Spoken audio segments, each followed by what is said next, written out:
Fee reimbursement వీళ్ళు నిలిపివేయటం వల్ల, అదేవిధంగా వసతి దీవెన కూడా ఈ ప్రభుత్వంలో గత ప్రభుత్వంలో పెండింగ్ పెట్టారు అధ్యక్ష.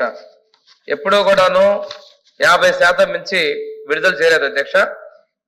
2019, 20 నుంచి 2022, 23 వరకు వరుసగా ప్రతి సంవత్సరం కూడా 50% వసతి దీవెన విడుదల చేయడం జరిగింది అధ్యక్ష.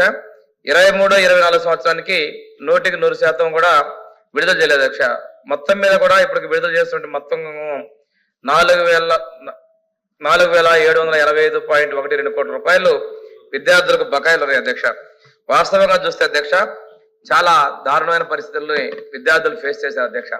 ఫీజు బకాయిలు ఉన్నందువల్ల కళాశాలలో ఫీజులకు ఎగ్జామ్ ఫీజు చెల్లించుకోవడం కానీ, అదేవిధంగా తీసిన సర్టిఫికేట్లు కళాశాల యాజమాన్యం ఇవ్వకపోవడం కూడా జరిగింది అధ్యక్ష.